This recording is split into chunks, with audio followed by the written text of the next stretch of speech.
Assalamualaikum warahmatullahi wabarakatuh. Innal hamdalillah nahmaduhu wa nasta'inuhu wa nastaghfiruh wa na'udzu billahi min shururi anfusina wa sayyiati a'malina. May yahdihillahu fala mudilla lahu wa may yudlilhu fala hadiya lahu. Asyhadu an la ilaha illallah wahdahu la syarika lah wa asyhadu anna Muhammadan abduhu wa rasuluh salawatullahi wa salamuhu alaihi wa ala alihi wa ashabihi ajma'in. Ya ayyuhalladzina amanu taqullaha haqqa tuqatih wa la tamutunna illa wa antum muslimun. Ya ayyuhan nasu taqu rabbakumul ladzi khalaqakum min nafsin wahidah wa khalaqa minha zawjaha wa batha minhuma rijalan katsiran wa nisaa. wattaqullaha alladzi tasaaluna bihi wal arham innallaha kana 'alaikum raqiba. Ya ayyuhalladzina amanu taqullaha wa qulu qawlan sadida yuslih lakum a'malakum wa yaghfir lakum dhunubakum wa may yuti'illaha wa rasulahu faqad faza fawzan 'azima. Amma ba'd, fa inna khairal kalami kalamullah wa khairal hadi hadi Muhammadin sallallahu alaihi wasallam wa syarral umuri muhdatsatuha wa kullu muhdatsatin fid dini bid'ah wa kullu bid'atin dhalalah wa kullu dhalalatin fin nar. Allahumma sayyiban nafi'a. Allahumma inna nas'aluka khaira ma fi hadhihi al-lailah wa khaira ma ba'daha wa na'udzubika min syarri hadhihi al-lailah wa syarri ma ba'daha.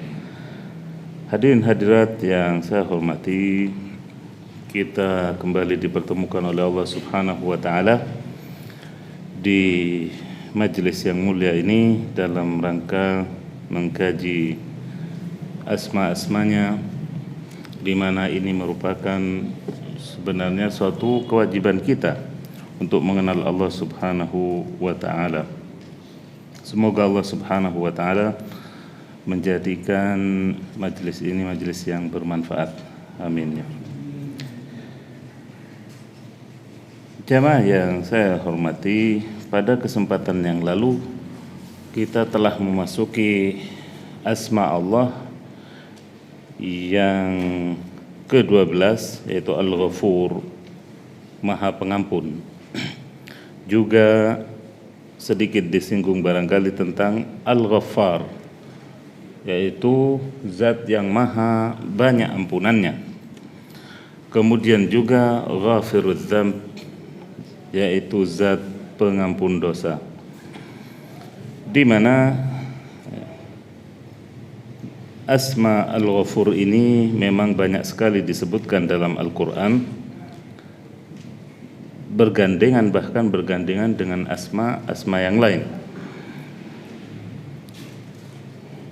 seperti disebutkan di sini pada surah Al-Baqarah ayat 173.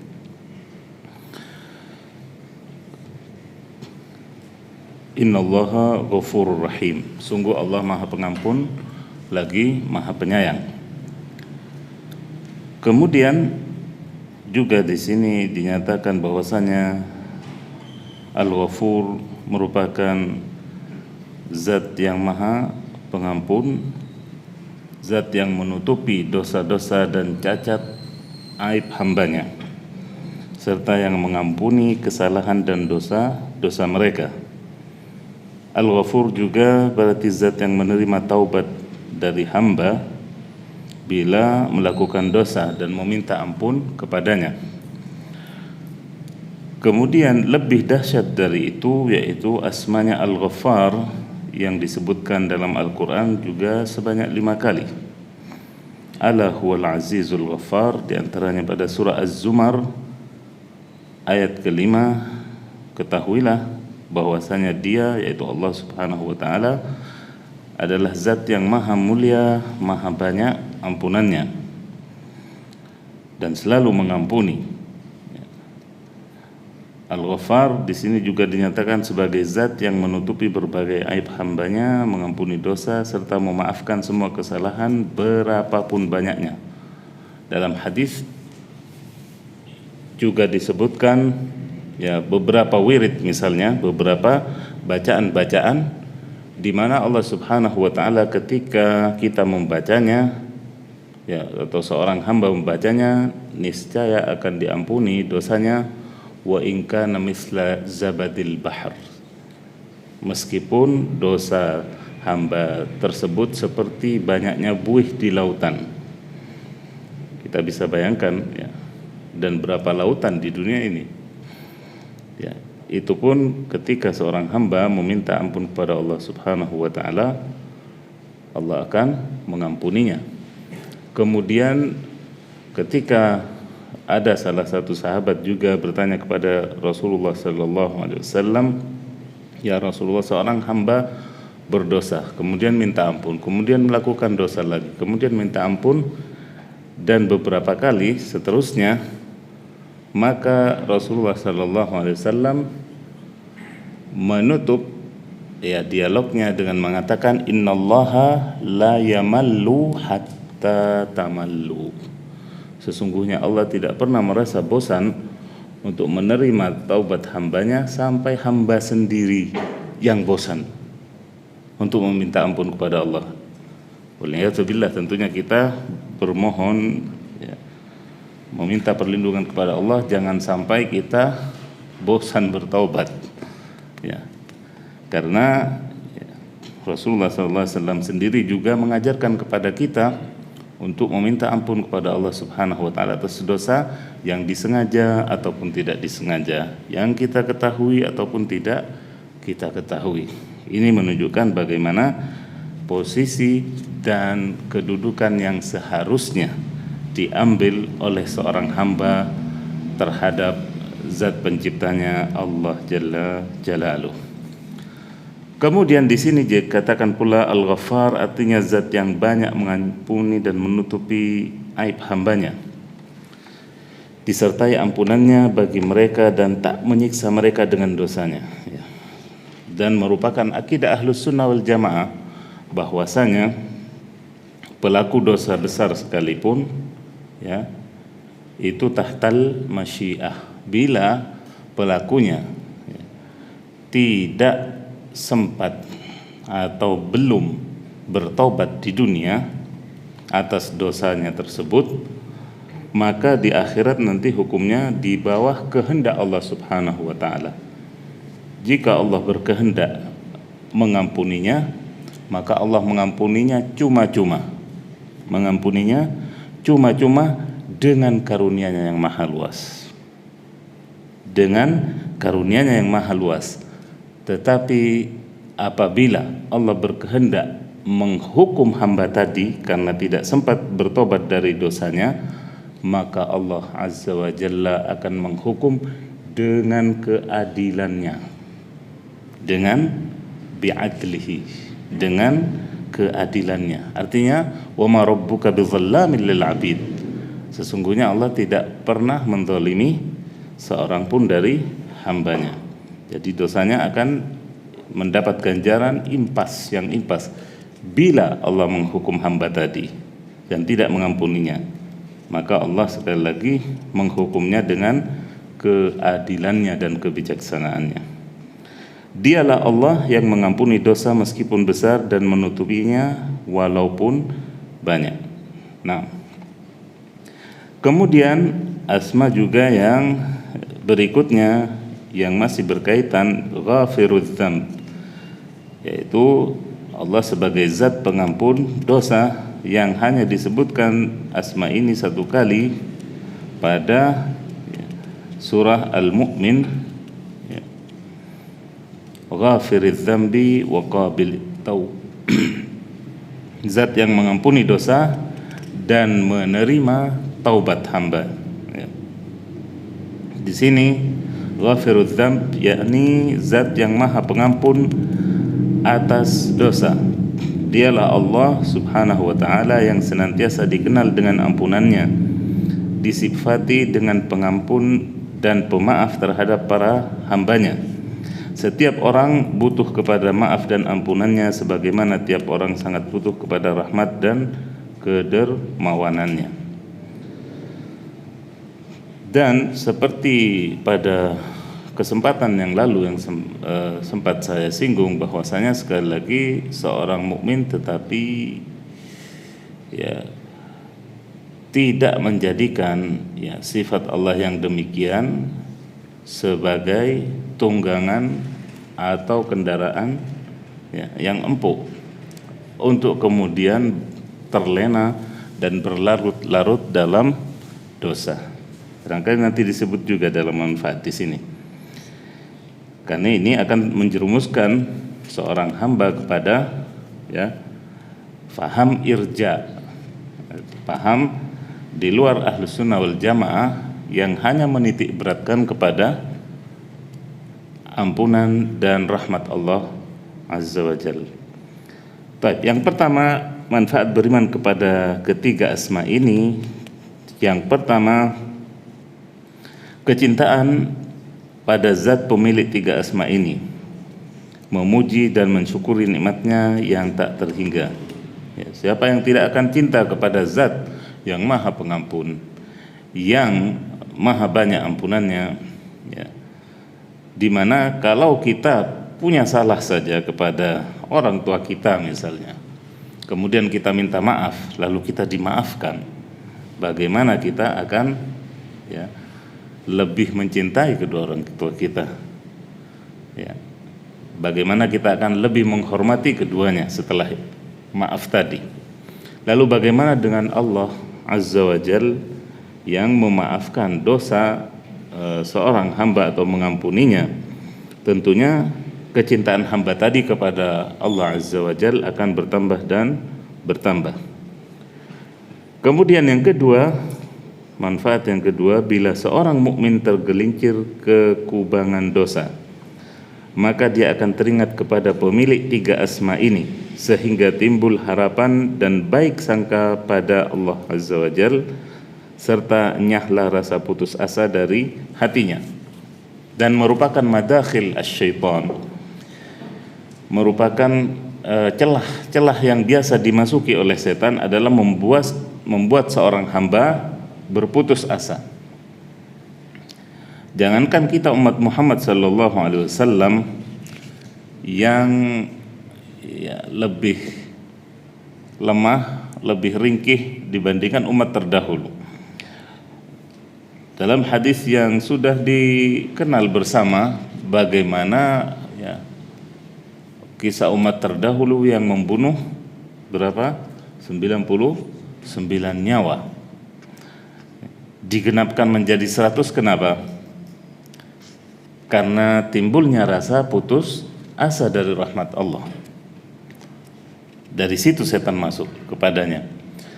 Maka tentunya kita yang lemah ini akan lebih menjadi sasaran dari titik ini, di samping celah-celah yang lainnya, yang barangkali nanti akan disebutkan pula dalam pembahasan asma yang lain. Namun sekali lagi, ini adalah salah satu celah madakhil asyaitan, salah satu celah-celah tempat masuknya setan dengan membuat seorang hamba putus asa dari rahmat Allah. Namun demikian tidak berarti seorang muslim, di sini peringatan sebenarnya, tidak kemudian atau tidak berarti seorang muslim itu bermudah-mudah dalam melakukan dosa, kesalahan dan kemaksiatan dengan alasan Allah Maha Pengampun. Begitu pula bisa ditambahkan ketika para ulama rahimahumullah membagi misalnya atau mengelompokkan dosa-dosa, ada dosa-dosa besar, ada dosa kecil, ada kabair, ada syirik di atasnya, kemudian kabair tingkatannya, kemudian shaghair, ya kan? Syirik, kemudian dosa besar, kemudian dosa kecil. Atas pengetahuan atau atas pembagian tersebut, kemudian jangan sampai kita pula, oh ini masuk dosa kecil, tidak apa-apa. Hati-hati, ini juga bagian dari celah setan dalam ya menekuk dan membuat takluk seorang hamba. Sebab apa? Ya, la saghirata ma'al israr, kata Ibnu Abbas radhiyallahu anhuma, wala kabirata ma'al istighfar. Tidak ada dosa kecil ya kalau ditumpuk-tumpuk jadinya apa? Besar ya. Jadinya besar kalau ditumpuk terus ya. Sebagaimana tetesan hujan atau tetesan air hujan itu akan melahirkan apa? Banjir. Begitu pula kerikil yang bertumpuk atau gunung itu berasal dari kumpulan kerikil, batu-batu kecil. Ya. Maka dari itu tidak selayaknya seorang mukmin, sekali lagi, yang berakidah benar, yang berakidah lurus, kemudian memanfaatkan atau menyalahgunakan, lebih tepatnya menyalahgunakan pembagian yang dilakukan oleh para ulama terhadap ya dosa-dosa. Karena sekali lagi pembagian-pembagian yang demikian dilakukan oleh para ulama rahimahumullah untuk memudahkan kita memahami agama ini, bukan menjadikan kita ya, tergelincir dengan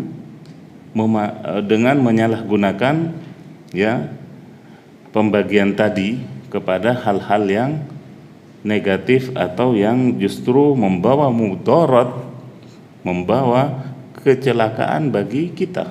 Tidak, sekali lagi.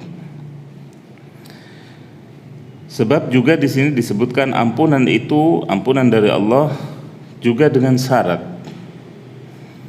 In takunu salihina fa innahu kana lil awwabina ghafura. Jika kalian orang-orang yang saleh, orang-orang yang baik, maka sesungguhnya Dia Maha Pengampun bagi orang-orang yang bertaubat. Begitu pula pada akhir surah Al-Furqan Allah sebutkan ya kumpulan beberapa dosa besar ya.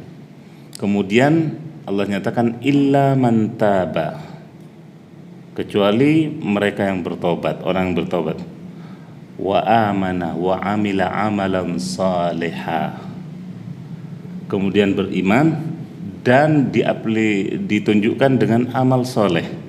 Sesudah taubatnya itu ditunjukkan dengan perubahan perilaku, perubahan amalannya dari buruk menjadi baik. Itu syarat diterimanya taubat pula, atau juga menjadi pertanda diterimanya taubat hamba. Faulaika yubaddilullahu sayyi'atihim hasanat, kata Allah. Maka mereka itulah yang Allah ganti keburukan-keburukannya dengan kebaikan-kebaikan.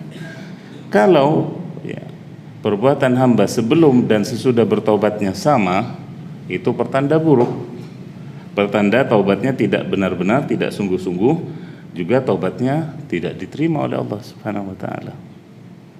Ya. Jadi ini juga yang harus kita pahami bersama.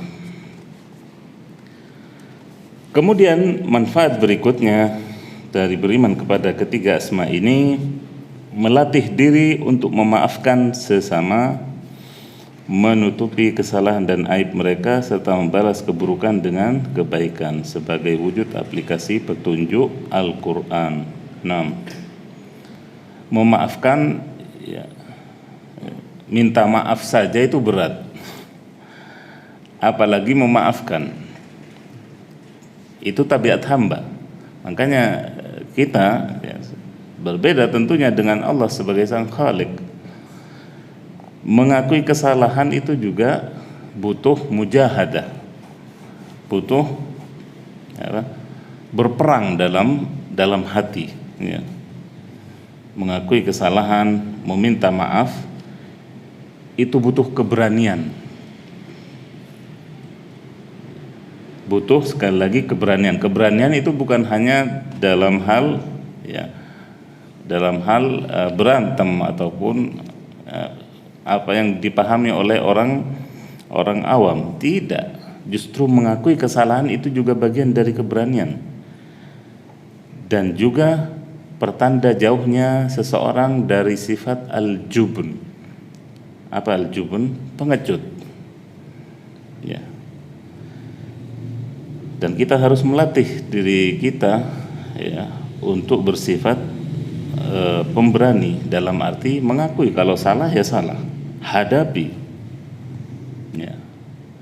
Hadapi orang yang kita langgar haknya misalnya, atau yang kita pernah misalnya ambil haknya, kita kembalikan. Itu termasuk sekali lagi adalah syaja'ah atau pemberani. Rasulullah SAW sendiri mengajarkan kita agar berlindung kepada Allah Subhanahu wa taala dari sifat apa? Pengecut. Wa na'udzubika minal jubni ya. Allahumma inni a'udzubika minal hammi wal hazan wal ajzi wal kasal, kemudian wal jubni wal bukhl ya. Wa ghalabatid dain wa qahrir rijal ya.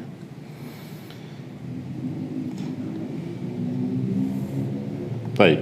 Kemudian berikutnya yang keempat, banyak meminta ampunan kepada Allah dengan 3 asma ini dalam munajat kepadanya.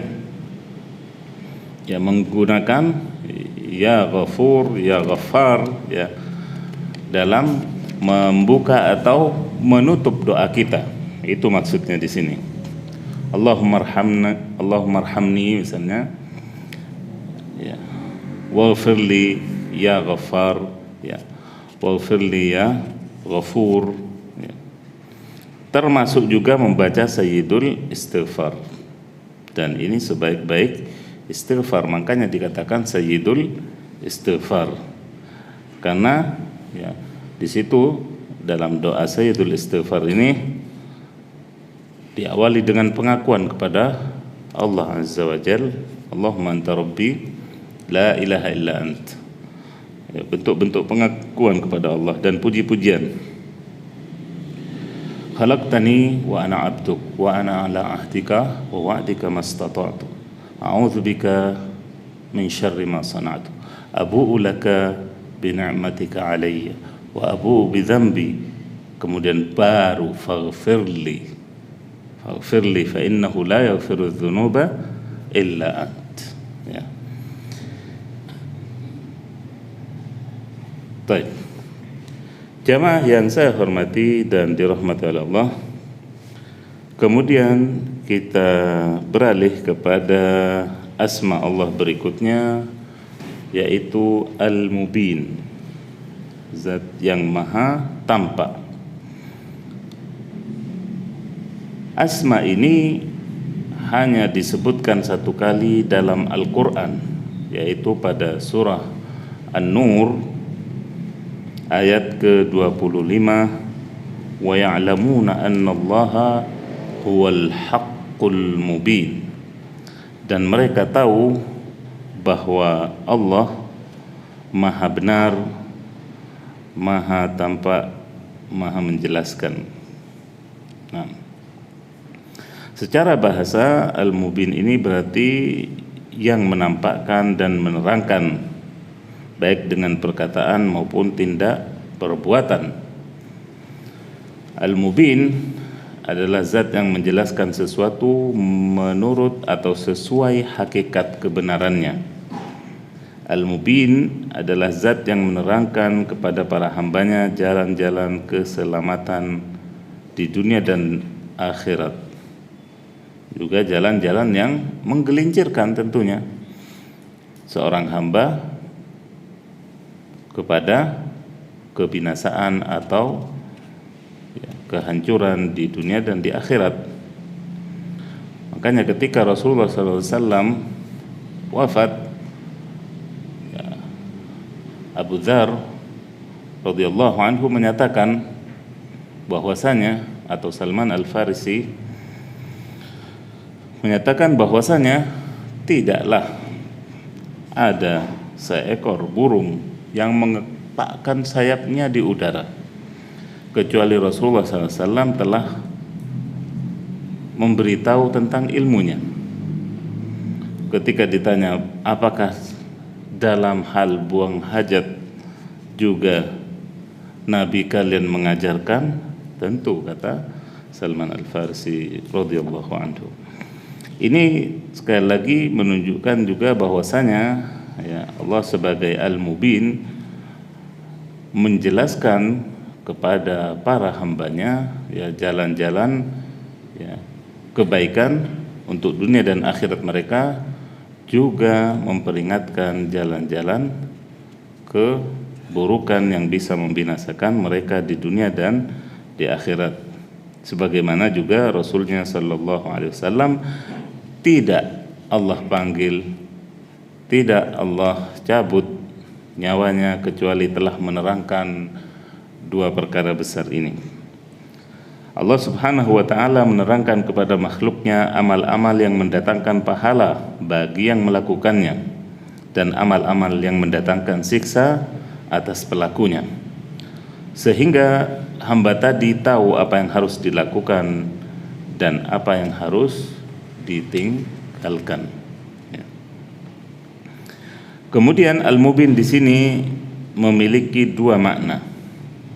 Yang pertama, kemenangan Allah Azza wa Jalla dengan tampaknya dalil-dalil akan keberadaan dan keesaannya dalam rububiyahnya, dalam uluhiyahnya, serta asma dan sifatnya.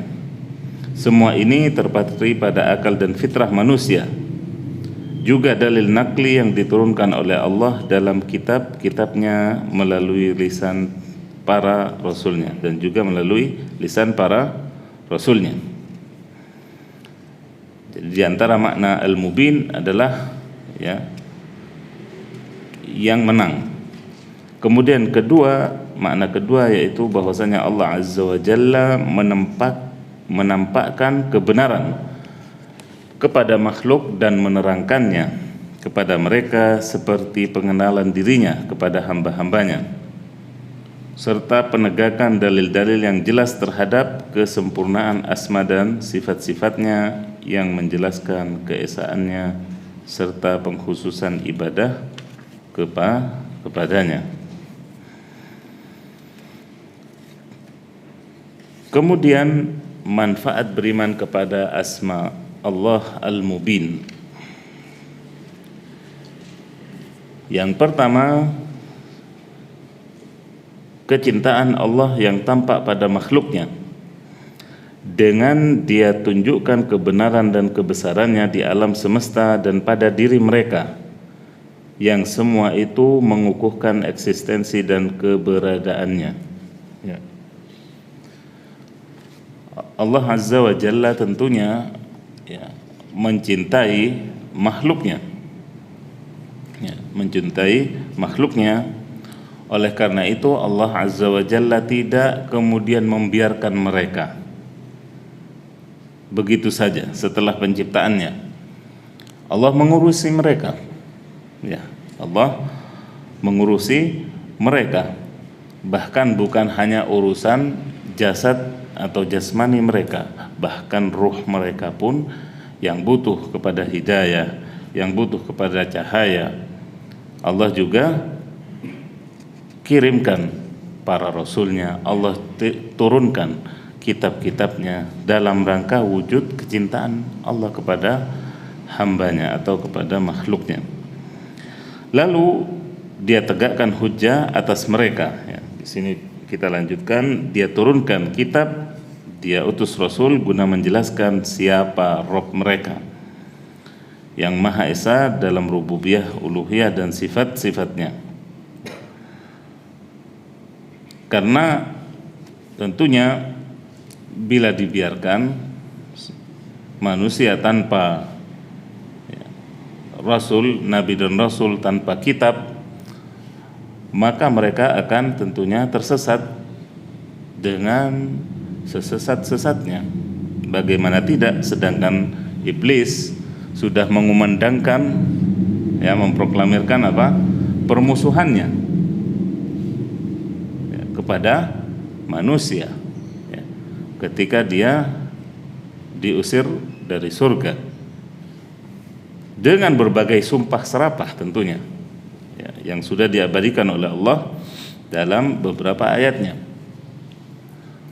Bukan hanya untuk menyesatkan mereka, tapi juga wala uzayyinanna lahum, dan akan aku hiasi pada mereka bentuk-bentuk pelanggaran, ya, bentuk-bentuk kemaksiatan akan aku hiasi, ya. Subhanallah, akan dikemas ya oleh iblis sehingga tampak, dan bala tentaranya tentunya, sehingga tampak ya pelanggaran ataupun maksiat tadi indah di mata hamba.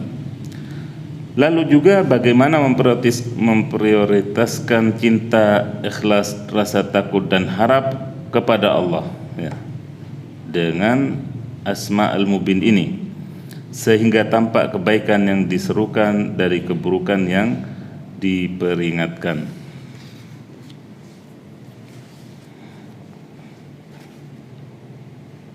Nah, kemudian yang kedua, walaupun telah ditegakkan hujjah, bukti, alasan atas manusia, namun karena rahmatnya yang sangat luas, sehingga Allah pun tidak menyiksa hambanya dengan hujjah akal dan fitrah, tapi diutus para rasul sebagai pembawa berita gembira dan pemberi peringatan. Ya, meskipun ya Allah memberikan fitrah kepada manusia tadi, juga akal, akan tetapi Allah juga masih menambah ya perangkat-perangkat untuk menempuh jalan hidayah tadi dengan diutusnya para rasul yang membacakan ayat-ayatnya, sehingga membawa berita gembira berupa ya, balasan surga dan nikmat-nikmatnya bagi yang taat, juga memberi peringatan serta ancaman kepada mereka-mereka yang melanggar dan ingkar dengan neraka dan siksanya. Baik, kemudian yang ketiga, semakin meyakini akan mukjizat Al-Quran sebagai kalamullah al-mubin, karena menjelaskan semua hal.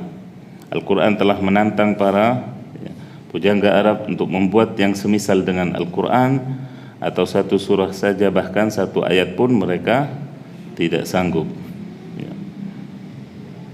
Kalamullah di antara ya sifat ataupun gelar yang diberikan kepada Al-Quran juga sebagai kalamullahi al-mubin, ya, firman Allah yang tampak, yang jelas. Dengan membacanya jalan hidayah, petunjuk dari jalan kesesatan dengan Al-Quran ini, sebagai juga Al-Furqan, pembeda antara jalan yang hak dan jalan yang batil. Baik. Kemudian yang keempat, Asma al-Mubin ini juga membuahkan kecintaan yang dalam dan taqarrub pada Allah dengan diperlihatkannya tanda-tanda kebesarannya pada alam semesta dan diri manusia sendiri.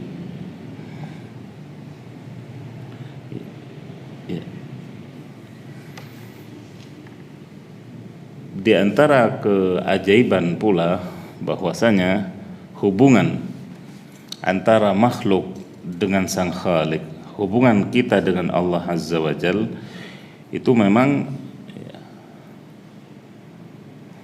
subhanallah, ya, sesuatu yang spesial. Kita berharapnya kepada siapa? Pada Allah. Kita takutnya kepada siapa? Pada Allah. Kalau kepada makhluk, kita tidak mungkin menyatukan dua hal ini, antara takut dan harap. Kalau takut, kita akan lari darinya. Ya, kalau kita takut dari satu makhluk, dari singa misalnya, Ya, tidak mungkin kita mendekati singa. Kita akan lari darinya, sahih. Berbeda dengan Allah Azza wa Jal, ketika kita terhimpit, ketika kita merasa takut, ketika kita merasa ini, justru fafirru ilallah, kata perintah Allah sendiri, ya, maka larilah engkau kepada Allah. Artinya kembalikan kepada, bertakarrub atau mendekatlah kepada Allah. Itu makna fafirru ilallah. Baik. Yang kelima atau terakhir dari manfaat di sini, beriman kepada Asma al-Mubin, yaitu berdoa dan tawassul kepada Allah dengan asma ini, yaitu menyertakan Asma al-Mubin dalam untayan doa-doa kita kepada Allah. Baik, jamaah yang saya hormati dan dirahmati oleh Allah, kemudian kita lanjutkan kepada asma berikutnya, yaitu Al-Bar, Maha melimpahkan kebaikan. Al-Bar yaitu zat yang maha melimpahkan kebaikan. Asma ini hanya disebutkan satu kali dalam Al-Quran, yaitu pada surah At-Tur ayat 28. Inna kunna min qablu nad'uh innahu huwal barrur rahim. Sesungguhnya kami dahulu menyembahnya, dialah yang maha penderma lagi maha penyayang, yaitu maha melimpahkan kebaikan. Al-Bar adalah zat yang berasal darinya segala kebaikan, nikmat lahir maupun yang batin. Dia mengaruniai hambanya di dunia dan di akhirat, ya. Maka tak satupun makhluk yang tidak membutuhkan kebaikannya, walaupun sekejap mata. Kepada orang yang bertakwa, dia dilipat gandakan pahala untuk mereka, memaafkan kesalahan mereka. Dia maha benar dan menepati janji. Itulah makna sekilas tentang Al-Bar. Baik, waktu juga yang membatasi kita. Semoga apa yang kita kaji bersama berupa asma-asma Allah ini makin meningkatkan, ya, iman takwa kita kepadanya, juga mendekatkan kita kepada Allah Azza wa Jal. Ada pertanyaan sebelum ditutup? Alhamdulillah.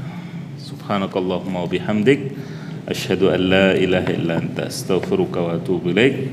Assalamualaikum warahmatullahi wabarakatuh.